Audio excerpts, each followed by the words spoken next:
ZombieTech. Welcome to ZombieTech, a forum for engineers, scientists, and inventors to ponder on the technologies needed to survive the inevitable zombie apocalypse. She's Eddie. He's Whisker. And who do we... Again? Because he's awesome. We got Dr. Zaz Brooks. Zaz Brooks here again. Yes. I'm taking over the airwaves on ZombieTech. Woohoo! And we booted the Grand Clan over there. Yeah. Yeah. That's right. It was getting too young in here with all these children running around screaming. So, actually, Joe Grand had mentioned to me that you had brought to the prototype this, I guess, I don't know, location, a zombie book, was it? Yeah, I guess someone had given me that book by I think by Max Brooks, the How to Survive the Zombie Apocalypse. Oh. It was one of those like self-help guides, but zombie related. Nice. It's like a self-survival guide. Has it helped you at all? To be honest, I kind of have flipped through it and lent it to a bunch of people, but I haven't really read through it myself. I guess I feel like I'm already, somewhat knowledgeable about zombie defense, and I definitely give it a lot of thought. Mm-hmm. So I haven't used it as much of a reference, but I think I've still got it around somewhere. So if the worst did occur, then I would probably consult it for anything, just to double check my actions and preparations. Sure. Sounds like a very... So, Zaz, what's your whole background here? On that show, they say that you were with MIT doing robotics, but they don't really give much background of how a guy with your accent ends up doing that, and then a TV show in California. Yeah, it's all very weird. My whole background is just a complete jumble of just doing things that interest me at the time, really. So I started out as an organic chemist. Crazy. Believe it or not. In terms of what I was studying as an undergrad, and that's they say that people who are into chemistry get into it for one of two reasons. It's either drugs or fire.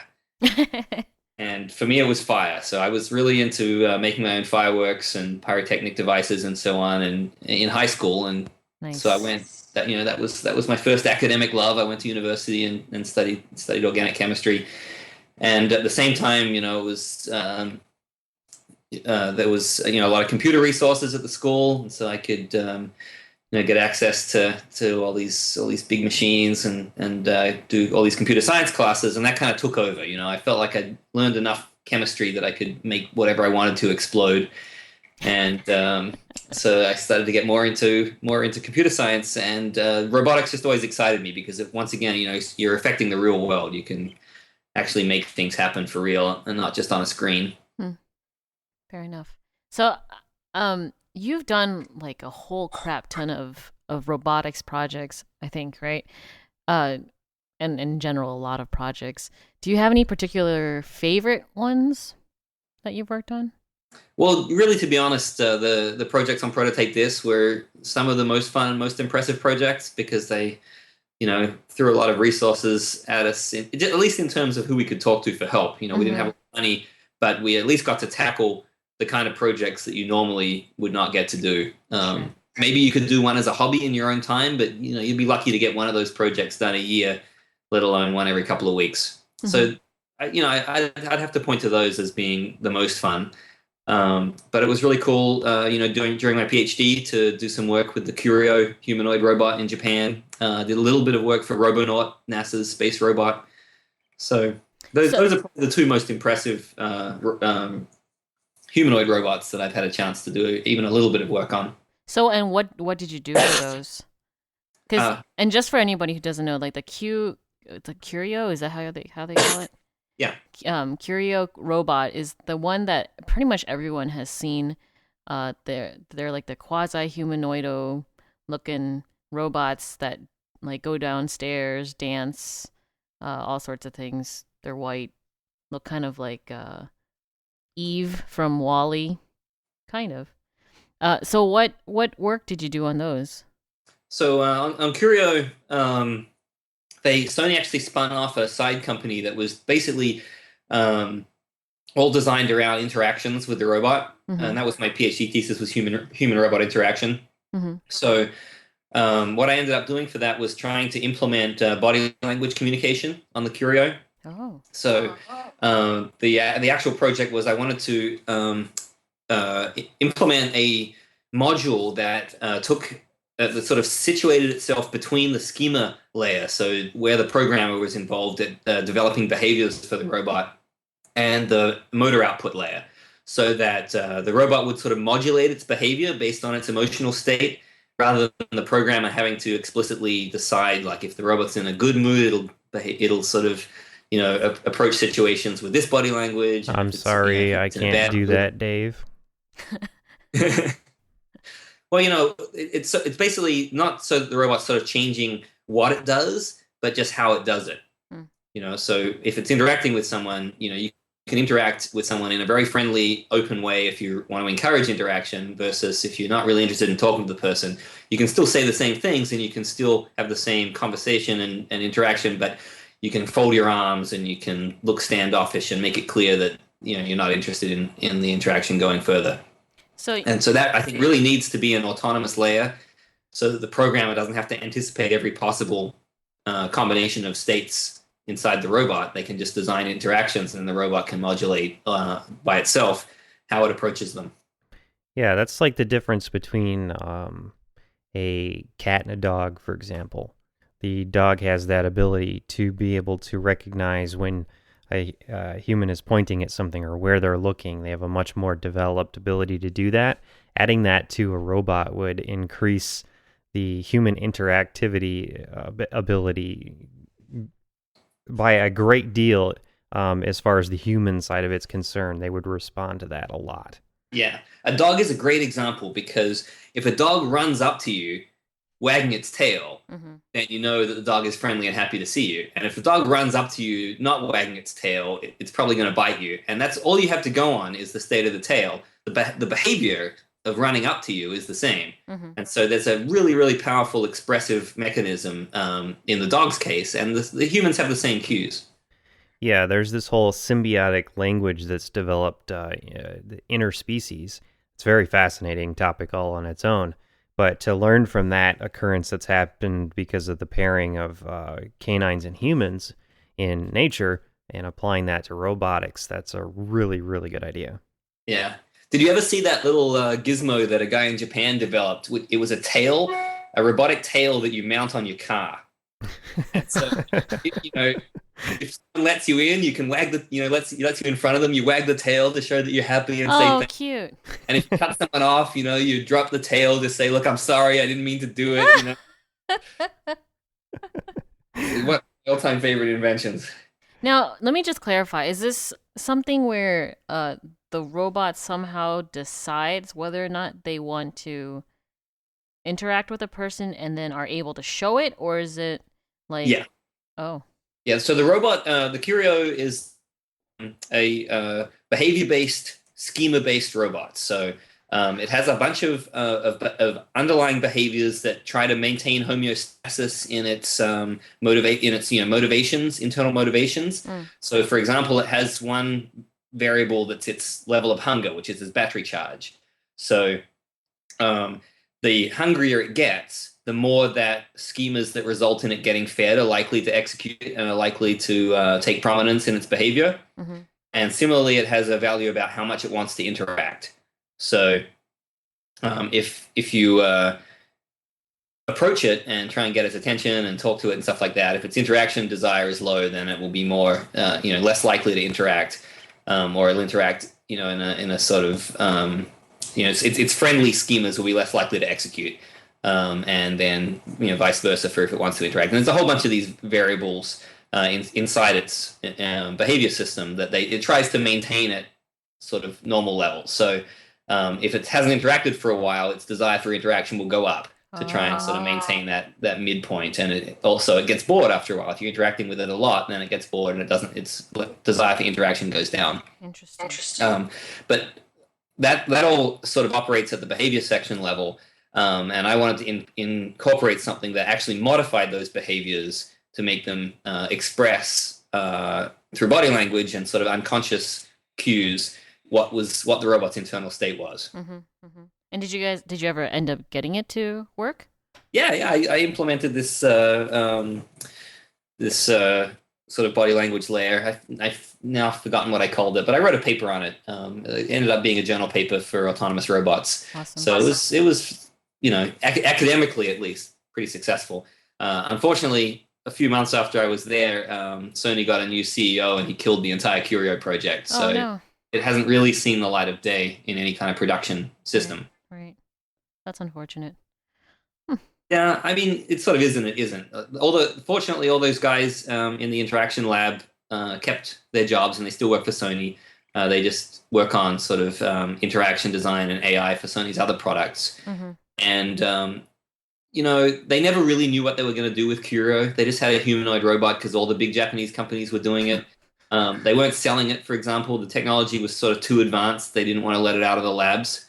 So I don't think it's a huge loss to Sony, really, that they stopped doing it. But it is sad that they closed that door from a robotics development perspective because it was one of the world's most advanced humanoids.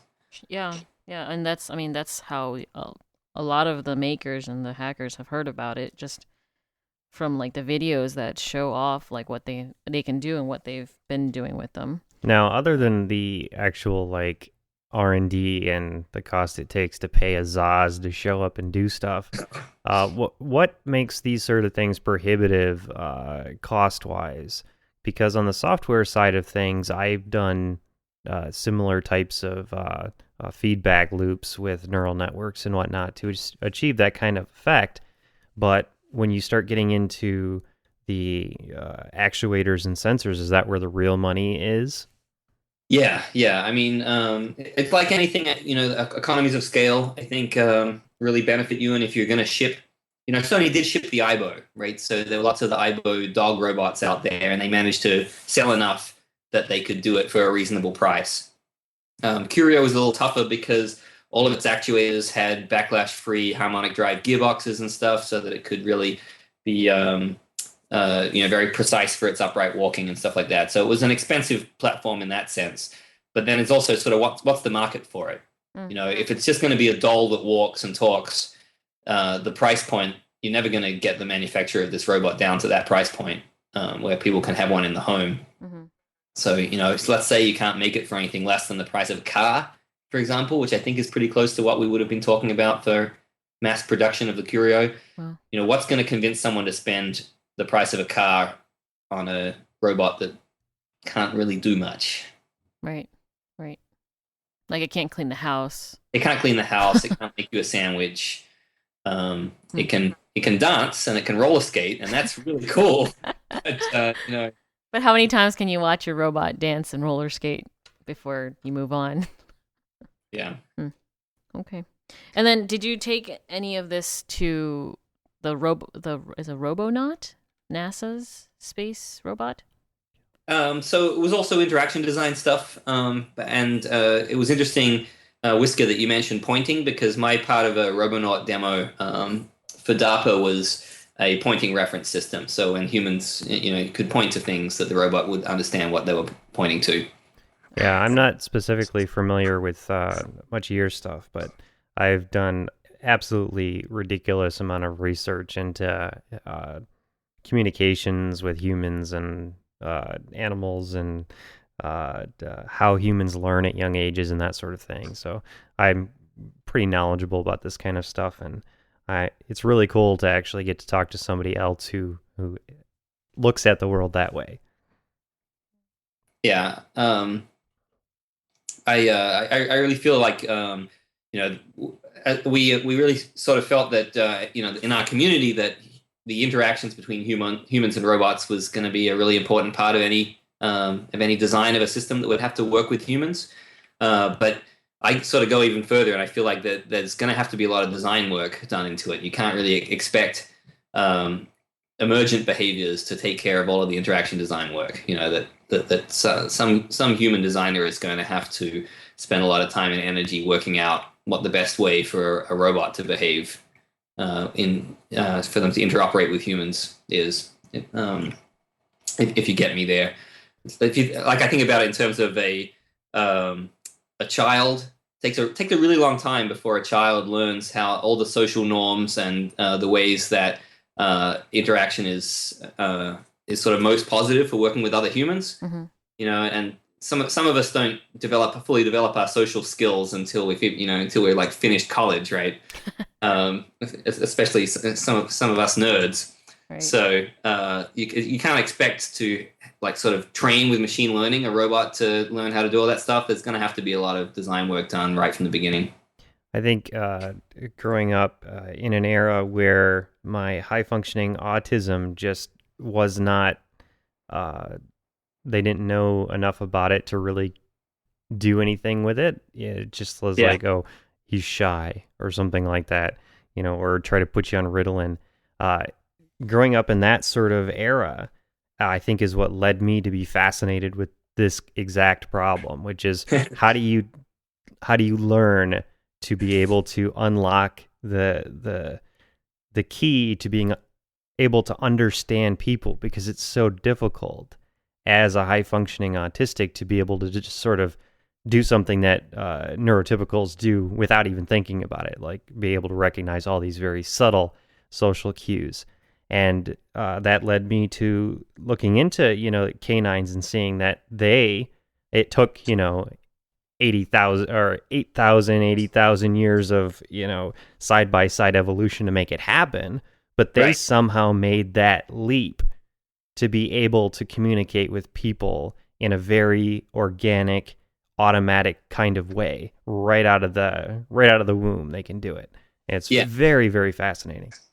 Yeah, they can, but the channel in the other direction still needs a lot of work, right? Like if you get a puppy, you're still going to spend a long time training it before it sort of understands the cues that you want it to.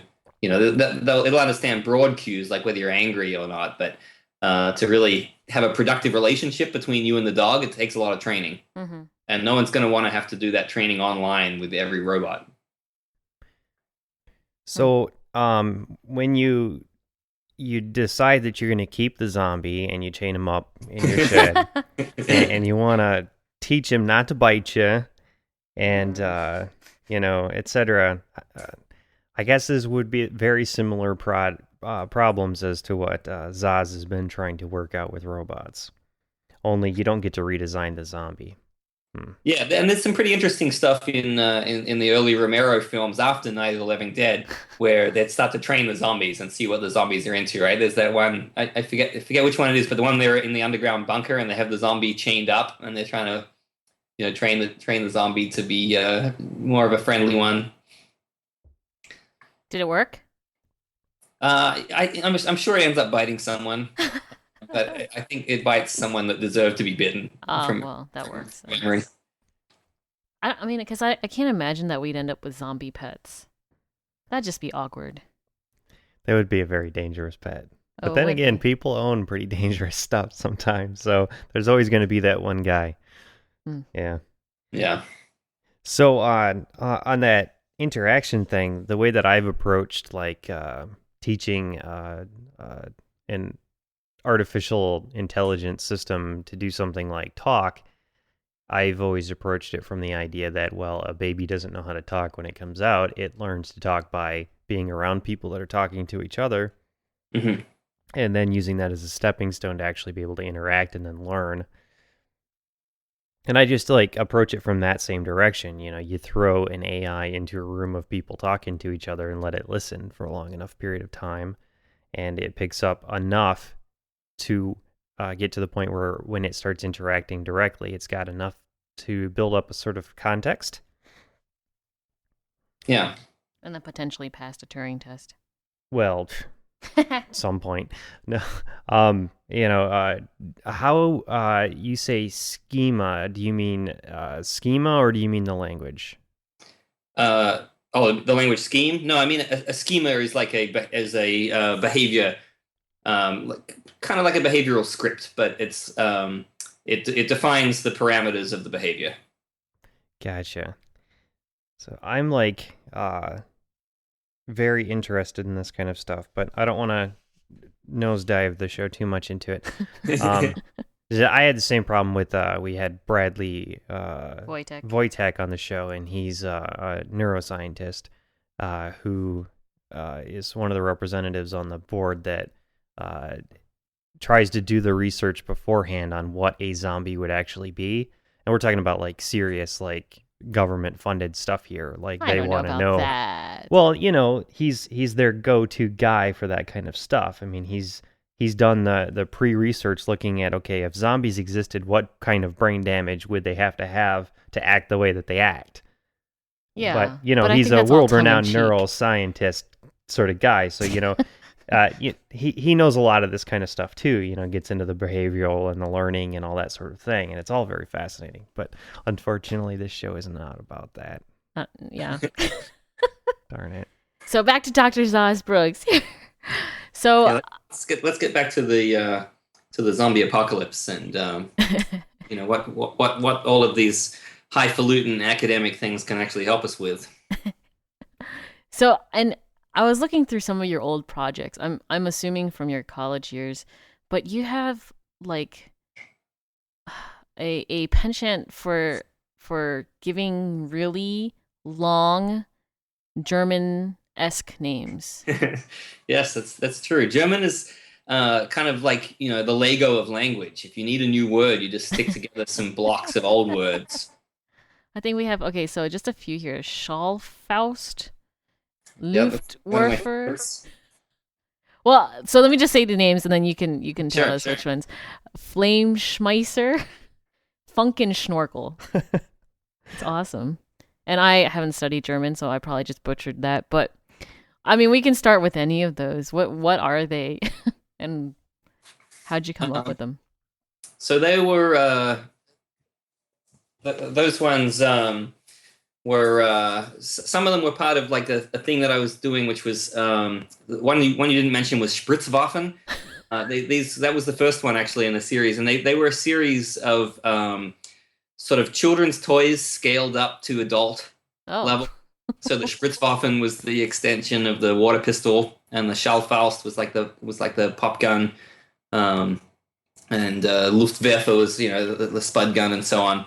So I was sort of like, you know, playing with the idea is like, you know, what if these children's toys that are like, you know, fake weapons were scaled up and you know, turned into these kind of weird adult things, you know, and what would they feel like, and how much, you know, would they be fun or not, and stuff like that. And then the Schallfaust in particular, that idea came from a conversation I had with a Chinese artist about whether he did a lot of gunpowder art, and he was interested in doing indoor effects that gave you the visceral feeling of an explosion. Huh. Because, you know, pyrotechnic shells and so on, they look a certain way and they look very pretty or neat or whatever, but the feeling of the sound, so not just hearing the sound but feeling it through your whole body, that's really important part of you know, displayed fireworks and pyrotechnics. And he was wondering, was there a way that you could get that feeling indoors without using, you know, fire, because it's much harder to actually get permission to set off pyrotechnics indoors. And so I was like, yeah, you know, the dry ice bomb is like, it really gives you like a big whole body feeling of that thump in the chest. So what we need is like a way to do a dry ice bomb or a liquid nitrogen bomb, but trigger it. So I sort of discussed it over lunch or something with him, and then I got home and I was like, oh, you know, this would fit perfectly well into the series with the pop gun. I should build it and test it out. So the first Schallfaust, you know, was all based on 2-liter plastic bottles they're inflated and then punctured, just like bursting a balloon, but instead it's a 2-liter bottle. Right. And the first one, you know, used a cookie tin as a blast shield and a bunch of Home Depot pipes and stuff like that, just to test it out.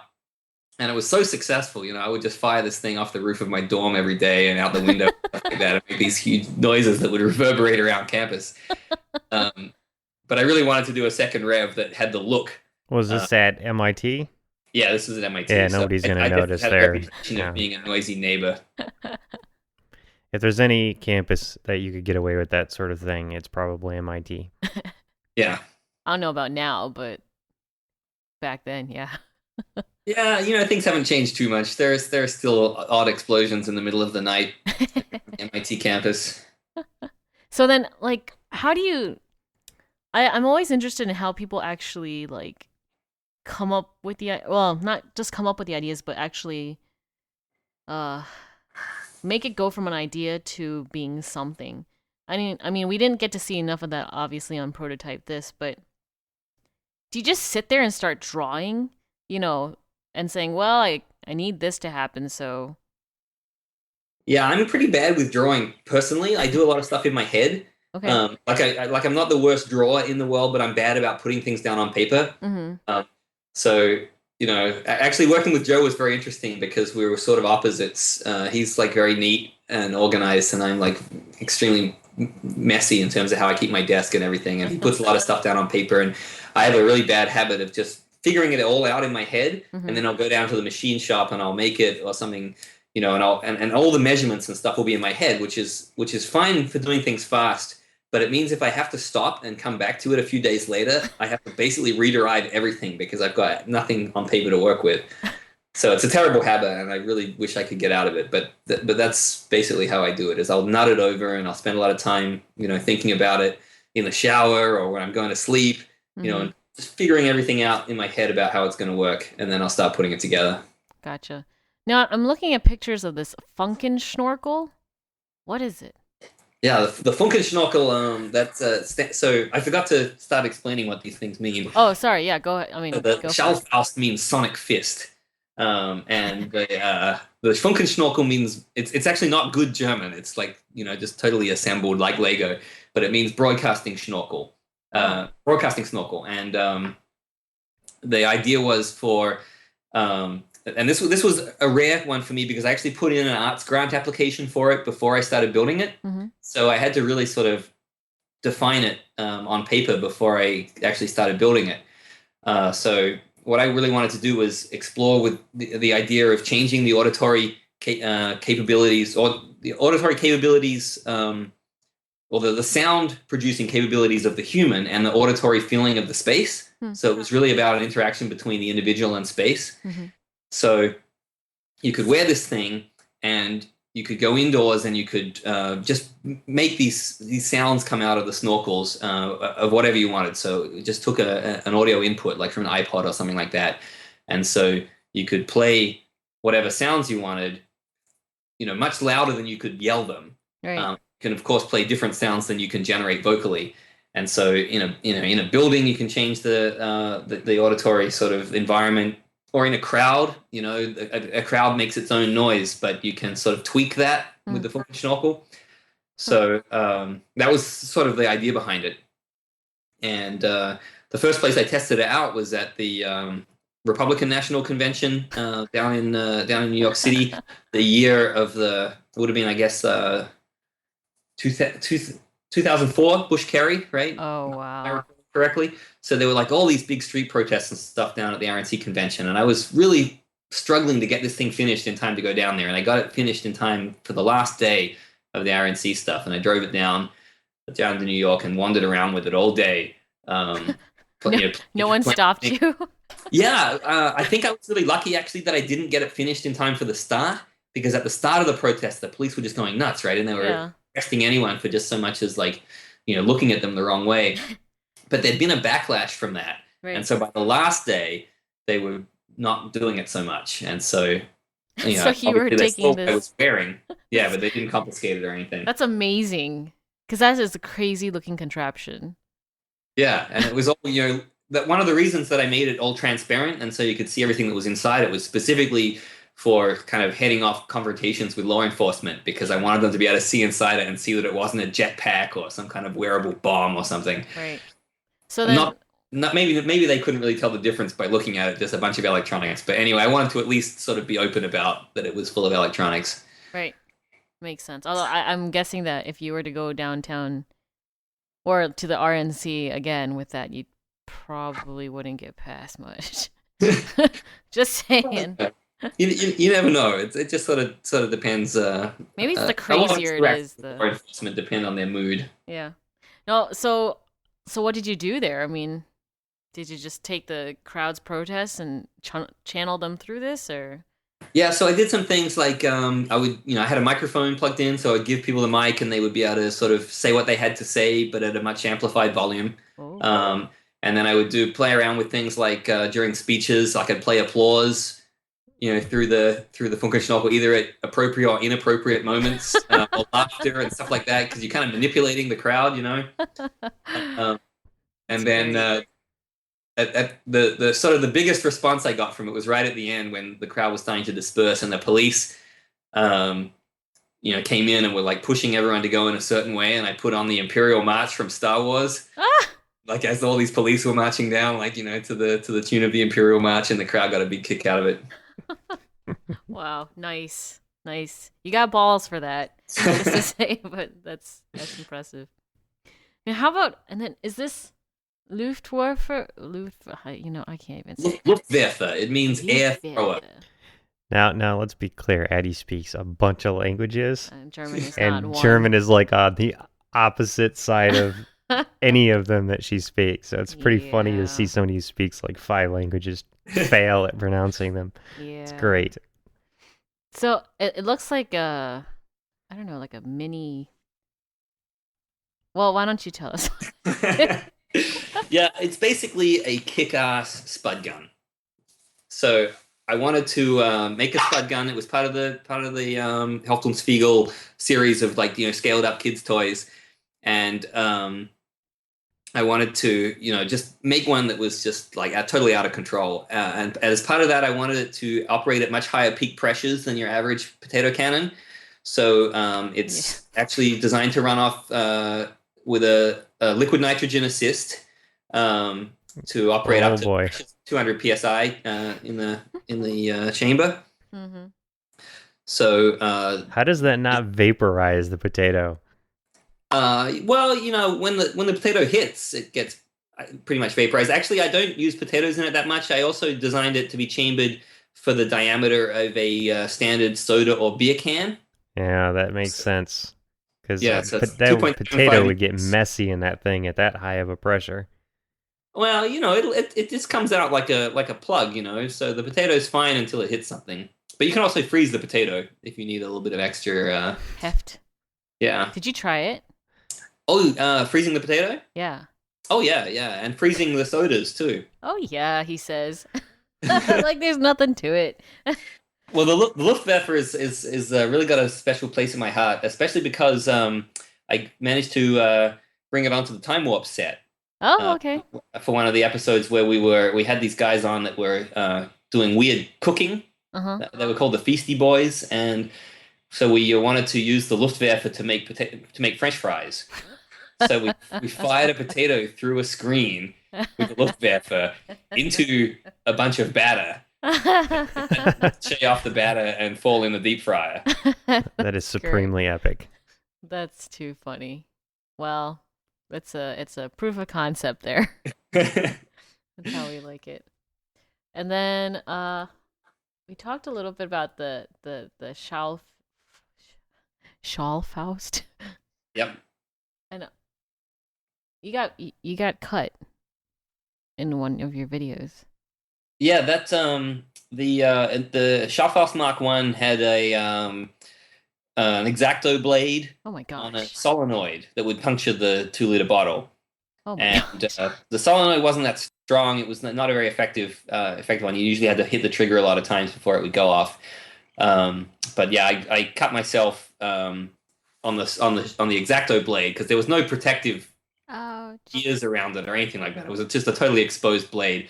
And one thing I didn't think about when I was first designing it was that when you explode the 2-liter bottle, there's still a bunch of plastic from the neck that's jammed in the bit that's holding the bottle, and you get that out. And so while I was getting out the bits of, the remains of the threaded plastic part of the bottle, I cut myself on the X-Acto blade. Ouch! But you are okay. No permanent damage. You have to suffer for your art. Yeah, a little pain for science. Gain. Yeah, fair enough. It wouldn't be the first time that I had shed blood for the cause, and it definitely wasn't the last. I still have a big scar on my hand from Prototype This. Oh my gosh, which one was that? Which That was episode was the that? stair climbing robot from the firefighter episode. Oh, was this when it like I don't know, it was you guys were trying to have it go downstairs and it got all Yeah. rogue. Yeah, the thing was it was whipped up so quickly at that point that Terry had just put like a little potentiometer for the speed control, and the potentiometer was just had a center point somewhere, right? So if you screwed it all the way one way, it went berserkly off in the up direction, and then if you turned it all the way down, it went berserk going down. So it was really tough to hit that center spot when you were in a panic on top of this thing trying to shut it off. So you got cut. So yeah, it went kind of out of control, and I lost a bit of skin. Oh. Now let's see. We got the Spitzen.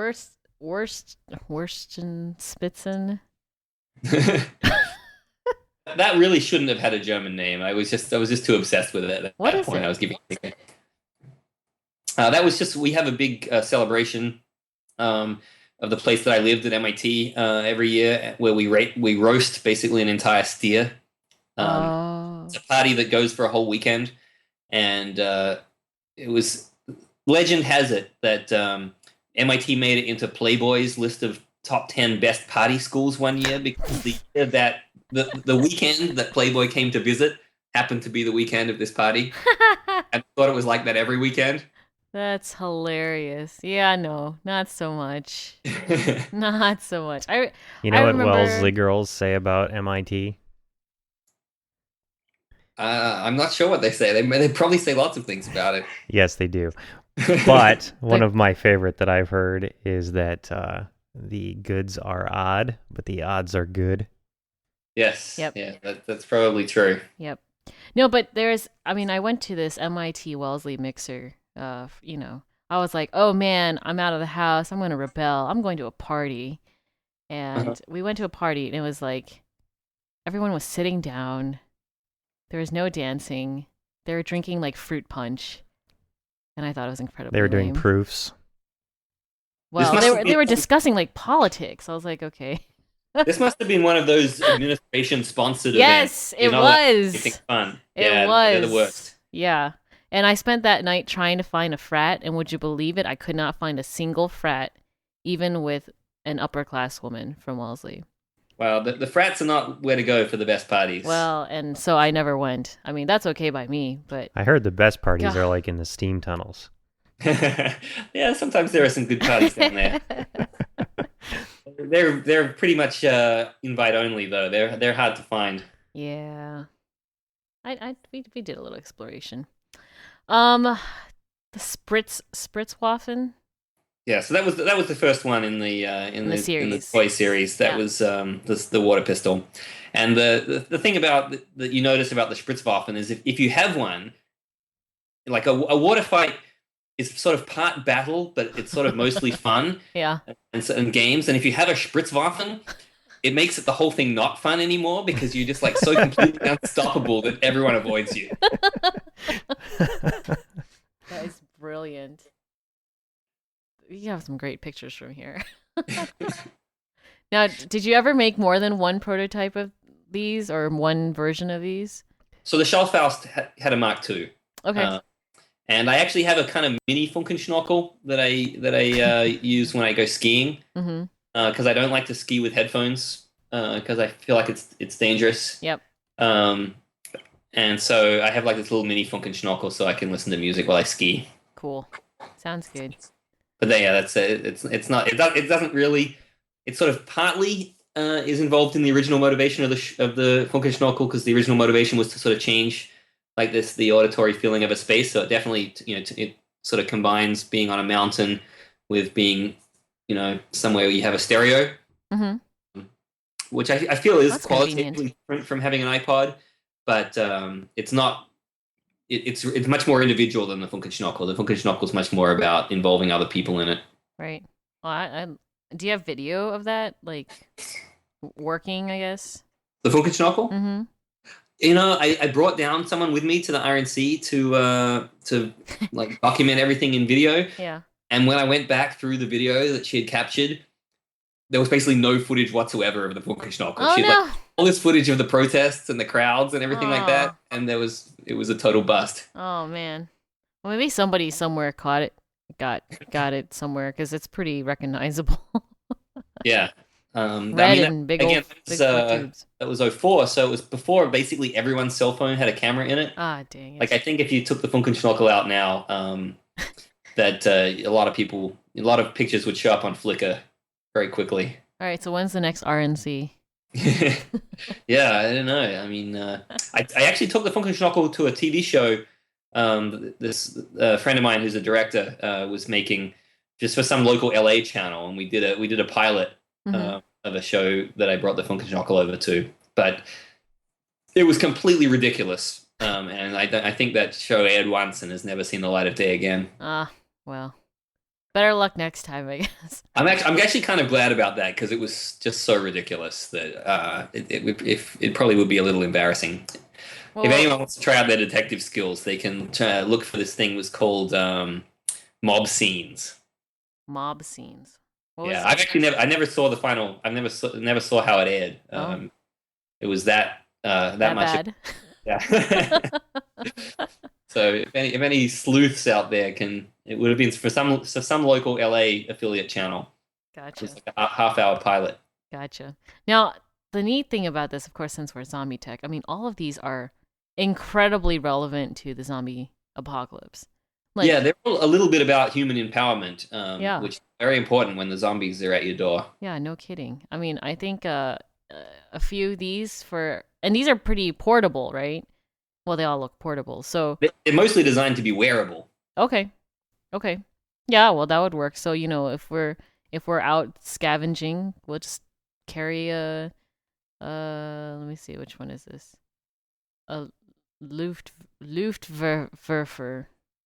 Yeah, the Luftwaffe I think is the most immediately relevant because you can just it's in a sense reminds me a bit of the gravity gun in Half-Life 2. Anything becomes a weapon. You just stuff whatever you want in the barrel and you can blast it at some zombie's head at high velocity. Yep, sounds good.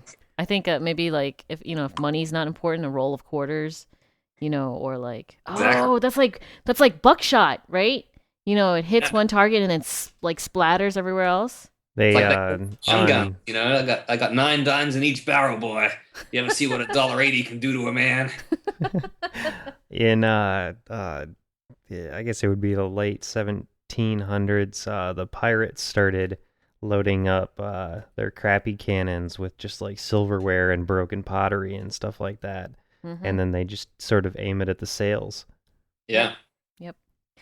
Now, you've also done a really interesting talk just to change directions completely. An interesting talk. I've still got the picture of a zombie that's just riddled with holes in my head. As long as you get his silverware, head. The zombie's got 100 forks embedded in his head. And if your velocity is good enough, they could even be sporks. Gross. That might make actually more damage than a normal fork. You think? Because then you have your spork. A lot easier to carry around 1,000 plastic sporks. It's just kind of is it? Oh yeah, way less. Well, you could have plastic forks. Then you don't get to say sporks. Oh well, okay. I killed that zombie with some sporks is just cooler. It's definitely bragging rights. There you go. You come back to the base and you're you're never gonna guess what I just destroyed the brainstem of a zombie with. A handful of plastic sporks. But then I have a random question. Would sporks be more valuable in the zombie apocalypse than forks? Because you can use them both as a spoon and a fork. Right? And so you wouldn't need both a spoon and a fork. Do you get what I mean? All I know is if I'm producing a zombie film and I have a choice, whether the hero fills up his, how do you say that, Waz? Luftwaffe? Okay, fills that thing up with forks or sporks. I'm going sporks every time. I might want to keep them though, because you can eat soup and You probably don't want to use them after you shoot the zombie with them. No, that bad idea. Yeah. From a virological point of view. Yep. Okay. we are diverging. Okay, so on this show, never. So you've also gotten a chance to talk at DEF CON. and it was about this dude who stole your computer. Now, Oh, I think I remember this. right. Yeah, that definitely has kind of gone viral. Yeah. It's been Reddited and so on. I was not expecting that. I was just thought it would be a funny thing to amuse the other hackers at DEF CON with. Now, But what? So I think I tried to watch it, but I think some of it was over my head, so I wasn't able to watch the entire thing. What essentially happened? well, basically, it was while we were filming Prototype This that it all happened, and I still was keeping my place in Boston. And as I mentioned in the talk, zombie defense was always at the forefront of my thinking, and I had all my keys color coded for the relative danger of if the zombies could penetrate that level of security. Right. And the last part of security was my office door, and I completely failed to think about defense against non-zombies and the fact that human infiltrators would like climb in through the window by going across the roof of the place next door. What? Yeah, and What? yeah, and they stole my computer, which at the time was my sort of main repository of all my stuff, acting as my server, and they stole the backup drives as well. Oh my gosh! And so I was just totally devastated, and filed all police reports, and being somewhat obsessive, I was watching eBay and Craigslist for months afterwards. Never showed up, and I'd basically given up on it. Sure. And one day I noticed, much later, about 2 years later, that it had showed up back on the network. And it would show up, just every couple of days for a short while at a time, and I was just totally going crazy. Like, oh my god, I can't believe it's back. And I could see historically it had come back, but then it wouldn't be online when I would look for it. But eventually I found it online and managed to connect to it and log into it. And then my work began. Tracking it down, getting a physical location, getting an address and a name, and ultimately recovering it. Wow. So, did you take that information to the police, or did you just do it yourself? Yeah, I got to admit, when I told some of my friends, once I found that it was in Las Vegas, and I told some of my friends who were goons at DEF CON, goons. That's what they call the tough dudes, right? They enforce what few regulations DEF CON has, and so they're the kind of people that you don't want to mess with, and they're always they're there to make things go smoothly. But I get the feeling that some goons don't feel that there's enough trouble to deal with at DEF CON. So once I knew it was in Las Vegas, and DEF CON was coming up. I told these guys, and they were like, "Oh yeah, let's go around there and get it back." Let's have a vigilante mission. Right.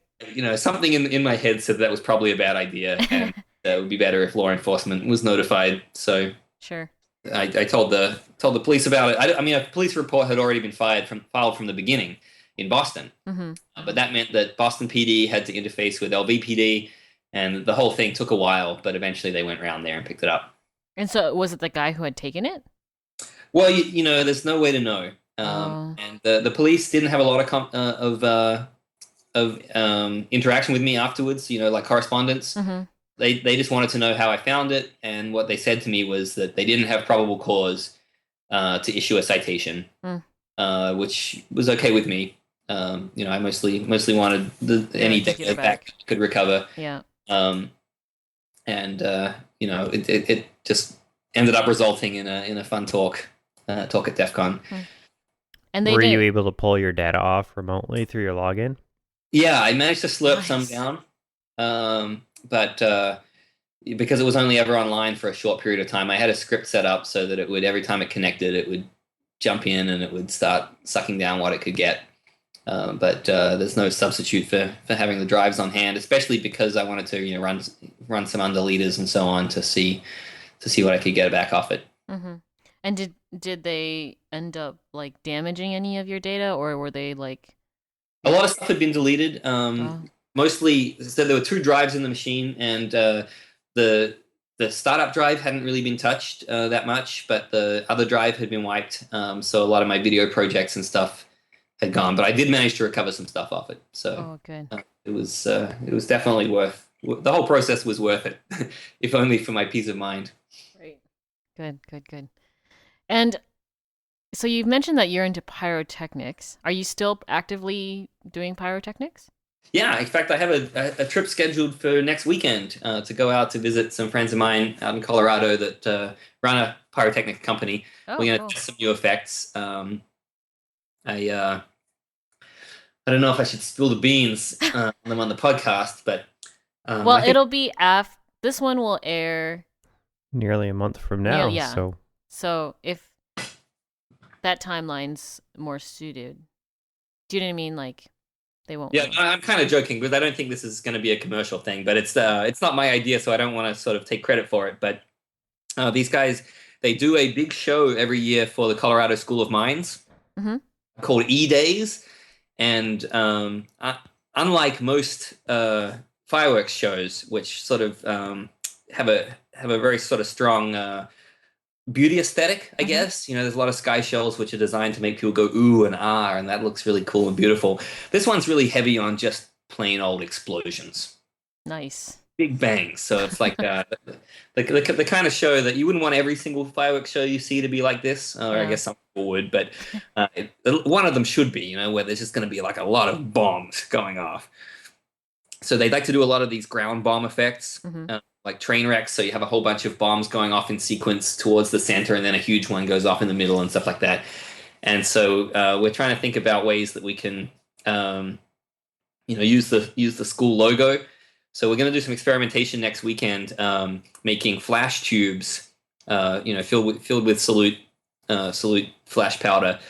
In the shape of logos and stuff like that, and see if we can get them to all basically go off at once with a huge flash in the shape of an object and kind of burn the shape into people's retinas. 15 minutes after the finale, you know, every time you close your eyes, you see the big M.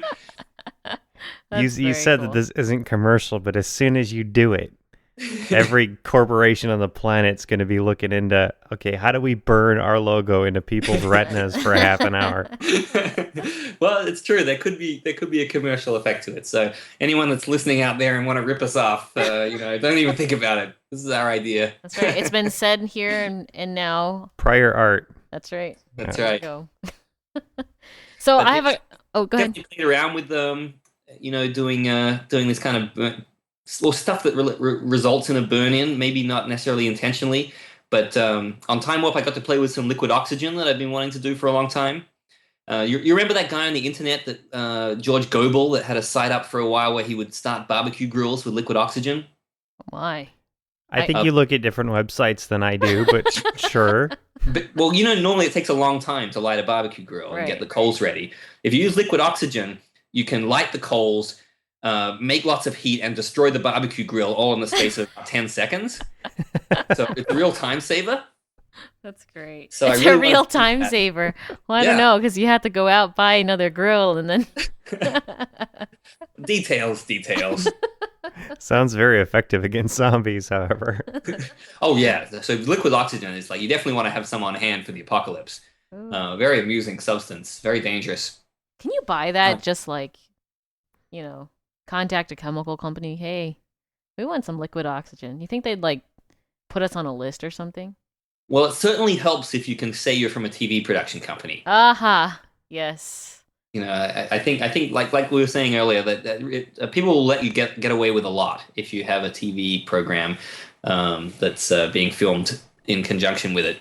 That is We've very experienced a gas supplier, liquefied gas supply. They sell liquid nitrogen, they sell pressurized liquid carbon dioxide, and you can also get liquid oxygen. Mm-hmm.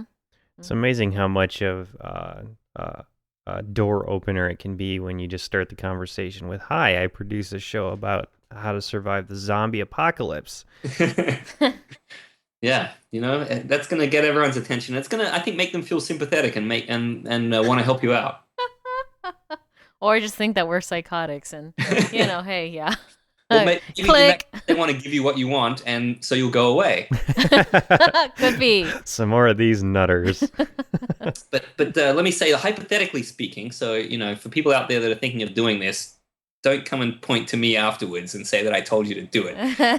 Hypothetically, if you get a polystyrene,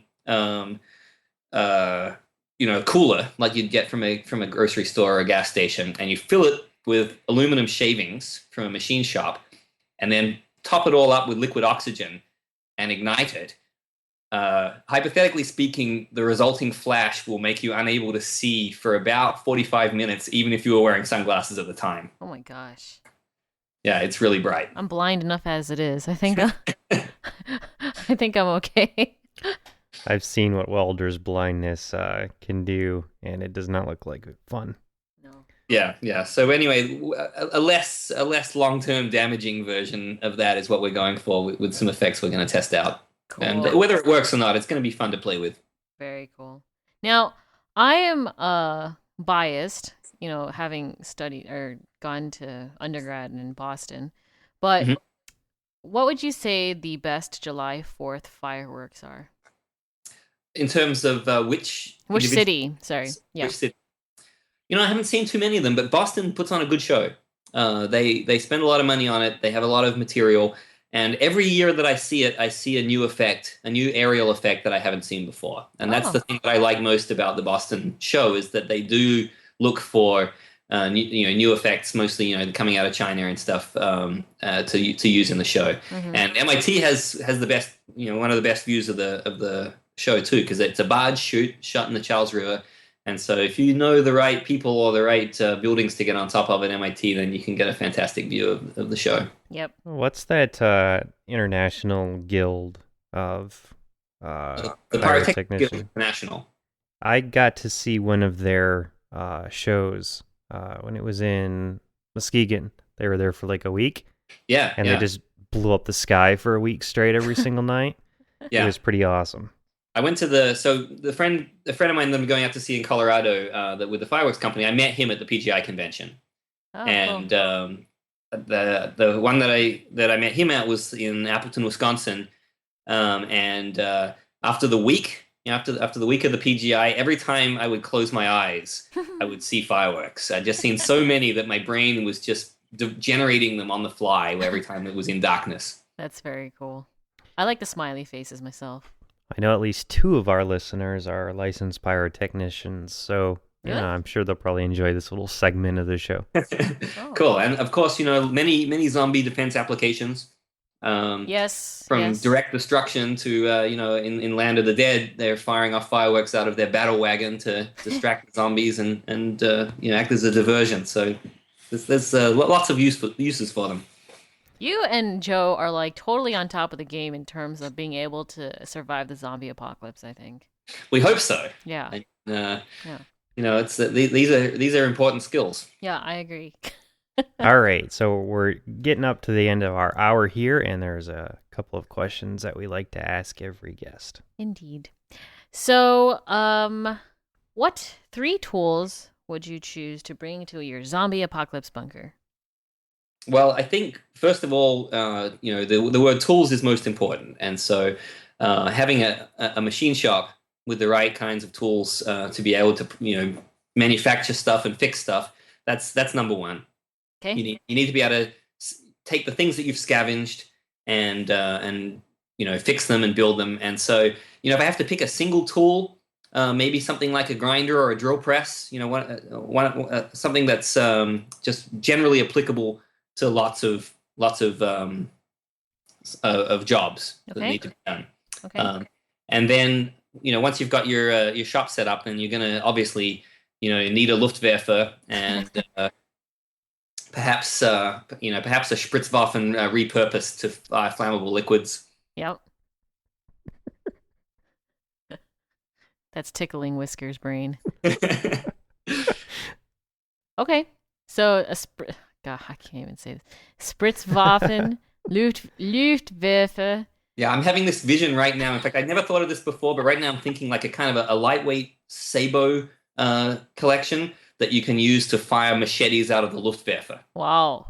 That's going to be king. Like that just would zombies be awesome. in the head with machetes. That'd from be awesome. Luftwaffe. We have a former guest who has a machete collection, so she might be able to help with that. As long as she's not too protective of it, because she might not want me to fire them out of a cannon. Well, when it comes to zombies, I think she's willing to kill them. Yeah. Yeah. So But we need to figure out maybe have them on a string so that we can retrieve them afterwards. Oh yeah, that would work. Then it would be really like the pop gun. Yeah, as long as the machetes don't cut the strings. Yeah. When they're, splaying out. Well, I think we need to do some prototyping here. There's a lot of questions that need to be answered pre-apocalypse. I'll give you 2 weeks. Let's see here. Oh, okay. Book. Yes, book. What book would you choose to bring? Waiting 3 weeks for this. Yes, to the zombie apocalypse. Bunker, well, I should say. I'm thinking like a reference material, Machinery's Handbook, perhaps, or The Art of Electronics. I feel like mechanisms are probably going to be more important than electronics, at least in the short term. So I'll go with Machinery's Handbook. Okay, sounds good. It's also very much about augmenting your own abilities. So, if you already know you're really good with the electronics side, you wouldn't necessarily need the art of electronics as much as you might need the machine guide if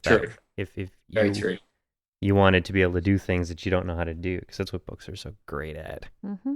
Yeah, I think, though, if you can get your hands on one of the old hardcover Art of Electronics, you probably could use it in a pinch to smash a zombie skull in. Yeah. Actually killed a mouse in my gosh, with a copy of Freakonomics. So in my opinion, the best use of Freakonomics is for killing rodents. Oh my gosh.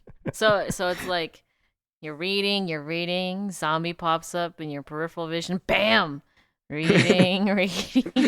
Quit interrupting me, damn zombies. That works. Okay, and then the last question I have. Now, you've done a crap ton of travel, and the map of countries that you've been to is just marked all over. What location would be safest once the zombie apocalypse hits? I feel like Central Australia is going to be your best bet because it's already sparsely populated.